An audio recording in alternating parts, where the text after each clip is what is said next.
Imagine this, a cozy living room bathed in the soft light of a lazy afternoon. Dust motes dance in the air and the shadows stretch long across the hardwood floor.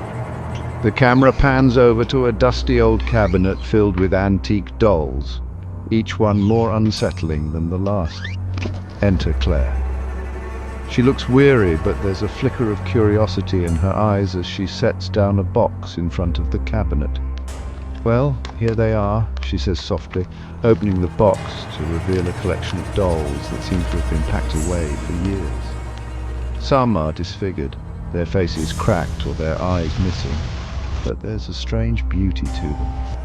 Claire picks up a doll with piercing blue eyes and a wide, fixed smile. "You're going to haunt me, aren't you?" she jokes nervously, placing the doll back into the box. She stands looking at the collection in the cabinet, the unsettling stillness hanging in the air. Fast forward to that night. Claire sits on the couch, a glass of wine in hand, staring at the dolls. The room grows darker as evening turns to night. The wind howls outside and Claire pulls a blanket tighter around her shoulders. Suddenly a faint, high-pitched giggle fills the room. "What the hell?" Claire looks around, but there's no one there. The giggle continues, growing louder. Claire's heart races as she walks over to the cabinet. She slowly opens the door and her breath catches in her throat. One of the dolls is missing. No way," she mutters, scanning the room. The doll she had mocked earlier is gone.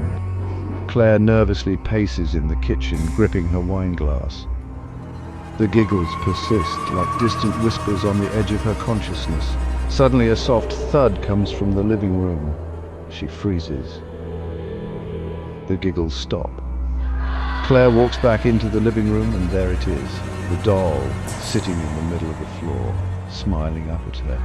I didn't put you there," she stammers, her voice cracking with fear.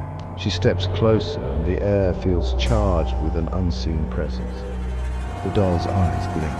Claire screams, stumbling back and tripping over the coffee table. The doll tilts its head as if observing her. "What do you want from me?" she shouts. A sharp scraping sound comes from the cabinet. The other dolls begin to move, twitching and creaking as if coming to life. One by one they slowly turn their heads toward Claire. The laughter grows louder, the doll's movements jerky and unnatural. Claire backs into the corner of the room, her eyes wide with terror. Please, no!" she sobs. The dolls surround her, the atmosphere thick with malice. The doll with the wide smile leans closer, its lips moving in silent words. Morning light fills the room. The dolls are back in their cabinet as though nothing happened. Claire is nowhere to be found.